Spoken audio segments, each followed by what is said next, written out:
The Invincible Season 2 finale has arrived and freaking Spider-Man is in it. Wait, really? Well, kind of. More on that in a bit. Welcome back, ScreenCrush. I'm Ryan Airy, and these are all the Easter eggs, references, and little things you might have missed in the Season 2 finale of...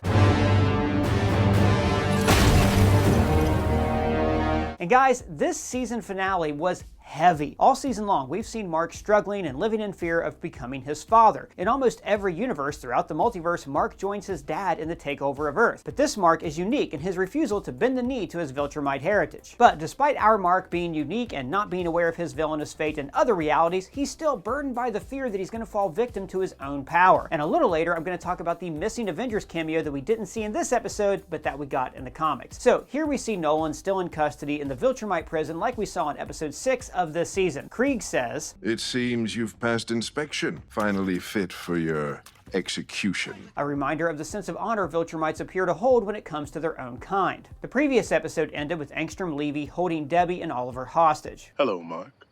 When Mark arrives back home, we see Angstrom portal him to several different realities, the first being this dinosaur reality. I thought sapiens were extinct. So this entire encounter with Angstrom is pulled straight from issue 33 of the comics. In that issue, we also see Mark sent to a reality where dinosaurs can talk and humans are extinct. Angstrom says, "You know, I haven't encountered him in any other reality yet." This is because in almost every other reality, Mark and Debbie side with Nolan in his takeover of Earth, meaning that Nolan never leaves, never meets Andressa, and never has Oliver. The next universe we see Mark sent to is a Spider-Man-ish universe. We see Mark come in contact with a character called Agent Spider, voiced by Josh Keaton, the same voice actor who voices Spider-Man in The Spectacular Spider-Man. Agent Spider says, "Talk about your bad luck, Prof. Ock." Oh, in this universe, Doc Ock isn't a doctor, he's a professor because multiverse. And because copyright. Exactly, high five.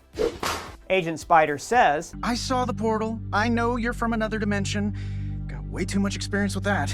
Especially lately." A reference to how the character of Spider-Man has been very multiverse-centric as of late with films like No Way Home and the Spider-Verse movies. Now, in issue 33 of the Invincible comic, we don't get Agent Spider or Prof. Ock, we get the actual characters of Spider-Man and Doc Ock. Well, kind of. It never shows their faces in the actual Invincible issue, but you do see in this panel it's Spider-Man's arm. In Invincible 33, we see Mark begin to apologize to Doc Ock for accidentally hitting him, just like in this episode. Shit, are you okay? And when we cut back to Mark's reality, we see him portal back with a spider web attached to him. That's also how we see Mark re-enter his universe in this episode with a spider web attached to him. But in issue 14 of Marvel Team Up, we actually got to see what Mark got up with while he was in the Marvel Universe. When Mark portals in, Spider-Man wonders if he is Nova, Sentry, or maybe even Thor. Doc Ock then attacks Invincible and Spider-Man, and we see Invincible throwing him through a building. Spider-Man then goes on to lecture Invincible about being too rough with Doc Ock, being that he's merely human. And this actually plays into the theme of this episode and of the parallel comic issue 33,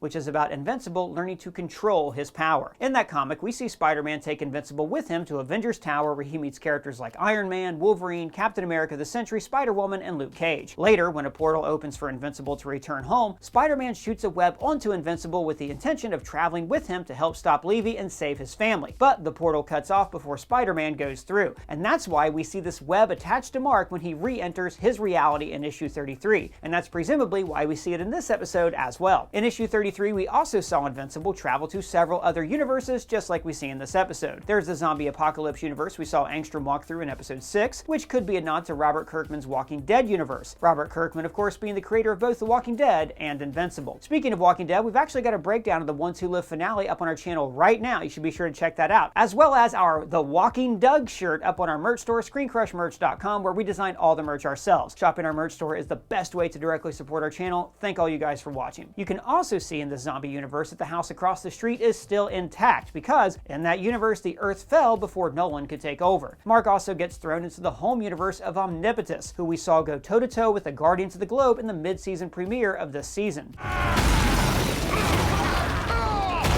We also get what looks like a Mad Max universe. I told you, I wasn't in the mood. And then we see Mark go to the DC universe where he meets Batman, just like in issue 33. And we get to hear Mark criticize Batman's name, just like he criticizes Spider-Man's in issue 14 of Team Up. You're a man who dresses like a bat, and your name is, you know, I mean, like, Don't you think that's kind of lazy?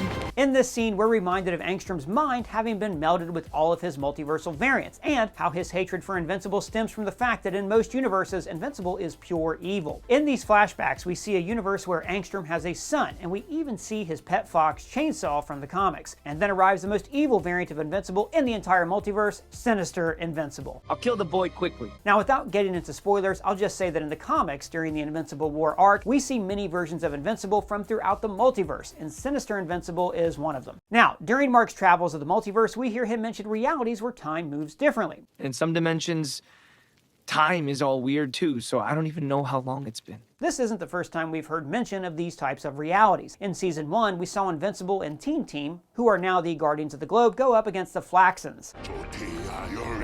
The Flaxans are interdimensional beings who have a faster temporal rate in their home reality compared to that of our own. Mere minutes in Invincible's reality is an equivalent to years in the Flaxans. And this is a concept that has been explored with the Thraxan race as well. Oliver's maternal species ages the equivalent of an entire lifetime in just 1 year, but they exist within our reality. I think this use of the multiverse and the concept of time is meant to serve as a greater theme for this overall season. Later in this episode, we even get a flashback to Nolan's speech from Season 1 after having nearly beaten Mark to death, where he talks about the lifespan of a Viltrumite compared to that of mere mortals. Everyone and everything you know will be gone! The overarching theme of multiversal type stories is to put oneself in context, and that's what Mark has been striving to do in finding his place in life and discovering the path that he is meant to take. In other realities, Mark takes the path of least resistance and fulfills his destiny as a Viltrumite. But in this reality, the Mark we follow is unique and constantly struggling not only to resist becoming his father, but becoming himself in most other universes. Mark's battle with Angstrom isn't really a battle with Angstrom, it's a battle with his own sins from throughout the multiverse, the sins that haunt him as mere possibilities and nightmares in his own home reality. When Mark and Angstrom do finally begin to tussle, we see them breaking through universe after universe, which reminded me a lot of this scene from What If, when the Watcher and Infinity Ultron went at it.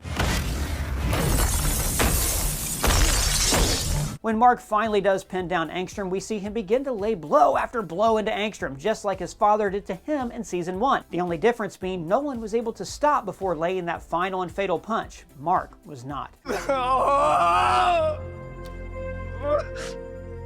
This showed Mark that his greatest fears were true, and that when push came to shove, he was unable to hold back. It also shows us that Mark has no idea what he's capable of, and has yet to truly master his strength, likely because he was never able to complete his training, which again is a result of his father's betrayal. And when Mark says, I thought you were stronger. At first I thought he meant that Angstrom's enhanced strength would make him able to take the punches, but it's clear that Mark is really saying that to himself, and that he thought he was stronger-willed than his father. Speaking of, back over at the Viltrumite prison, we see Alan and Nolan reunite. Remember me?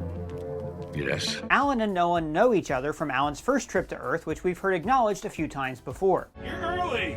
And you shaved your mustache! In the previous episode, we saw Alan allow himself to be captured by Anissa so that he could be brought on board and rescue Nolan. His prior mission was to bring Mark back with him to Thetis. But when Mark refused, he instead brought Nolan's books containing secrets to killing Viltrumites. But Alan's new plan is to bring back Nolan himself. We then see a future version of the Guardians of the Globe arrive to retrieve Mark from being stranded in this other universe. In the comics, they come from 15 years in the future, but in the series, it's 20 years, an alternate reality where Mark has been missing all that time. This team includes Robot, Monster Girl, Bulletproof, and Adam Eve, as well as Knockout and Kid Thor, who isn't exactly a kid anymore. Knockout first appeared in another Image comic book by Kirkman called Capes, but she later joined the Invincible comics. Kid Thor was also introduced in the Capes comics. His hammer was created by a blacksmith for Thor after losing his hammer, but when he found his hammer, he gifted the hammer back to Kid Thor and bestowed him with the powers of the Norse god. Next, we catch up with Immortal, who has left the team following the death of Duplicate. Here in his secluded cabin, we see his OG suit from this scene in Season 1. After the death of Duplicate, we theorized that the series would remain true to its source material and bring her back. Sure enough, just like in the comics, Kate kept the original version of herself secluded, and you can even see on her costume for the first time a 0 for Kate Zero. And then we randomly cut over to the whole Cahor bit from Season 1.